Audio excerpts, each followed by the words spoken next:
G'day everyone, Snoogs here, and today we have a quick review of the PC release of the Uncharted Legacy of Thieves collection, thanks to PlayStation Australia. But first, some housekeeping. If you like the video, don't forget to hit that like button, and while you're at it, why not subscribe to the channel? Don't forget to tickle the bell so you'll be notified each time we go live for the Age XP show. That's it for now, let's jump into the video. Really not good. Hold on!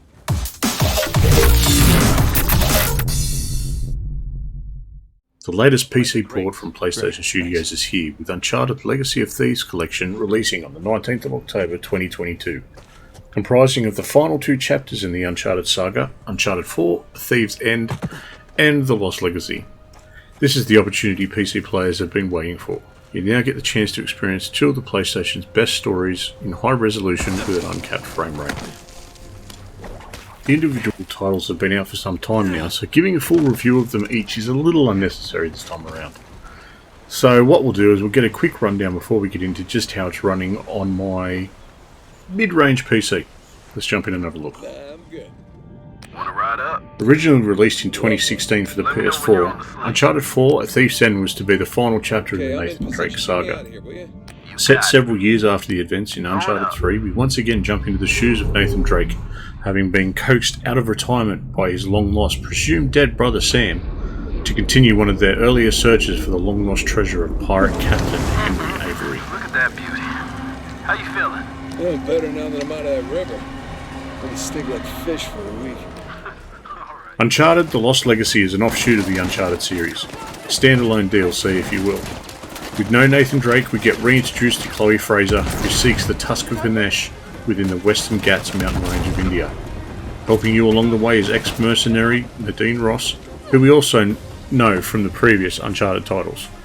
It is up to you to find the Tusk before a ruthless warlord uses it to ignite a civil war in the country. Both third-person perspective action-adventure titles where you need to use weapons as well as hand-to-hand combat to solve puzzles to advance the narrative. But enough about that. Let's dive into the PC release now and see what we have in store. Uncharted Legacy of Thieves collection isn't too taxing when it comes to the PC settings. Recommended hardware, as you can see, you can either have a Intel i7-4770 or an AMD Ryzen 5 1500X, NVIDIA GTX 1060 or the AMD RX 570 graphics card, 16GB of RAM, which I think most of us would have now, Windows 10, 64-bit. Does anyone use 32? That'd be nice to know.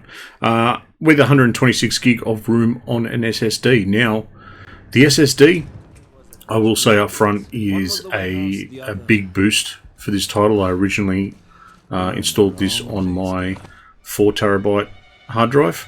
I then moved it across to the SSD once I figured it was just taking it was taking quite a long time to load. So make sure you get your hands on that SSD and make sure you've got plenty of room on there for it. This, of course, is to hit 30 frames per second at a 1080p resolution. Now, I know what you're thinking. If you wanted to play at 30 frames, you would have got a console. But don't worry, it isn't capped. The PC I'm playing on is no world beater, but it sits somewhere between the recommended and performance options. Running an AMD Ryzen 5 5600X, a GTX 2070 Super graphics card with 16GB of RAM, the Windows 10 and the SSD. Monitor, I'm only running a 1080p monitor with 165Hz refresh rate, so keeping that output of 1080p will help with everything else. I began by leaving the settings at Ultra, but ran into some issues very quickly. While running perfectly fine, there were frequent frame drops below that magic 60 frames per second, but it completely tanked once I tried to screen record.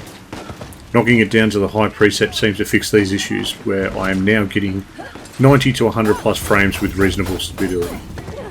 Frames are only one part of the experience, and the visual performance is above and beyond. Uncharted 4 and Lost Legacy were both good-looking games when originally released on the PS4.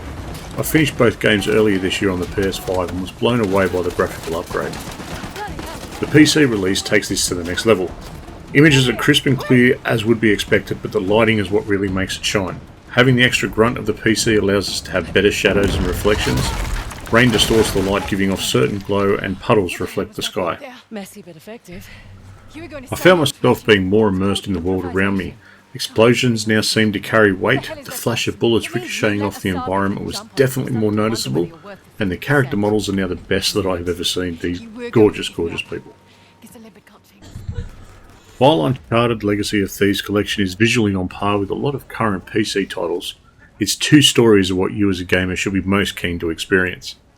The fact is that by bringing this once exclusive title to PC, it opens up a new demographic to experience the storytelling that Naughty Dog are known for, with the extra grunt to make it a smooth and visually stunning experience.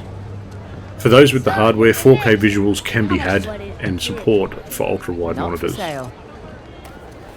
Just one more thing before we wrap it up. Take your time to experience all these worlds have to offer. There are some truly awe-inspiring moments throughout both titles that will have you sitting back in your chair and just taking it all in.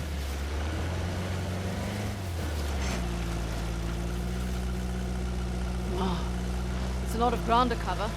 True, but unlike your boy Asav, we've got an advantage. The three symbols. Let's have a look at the map.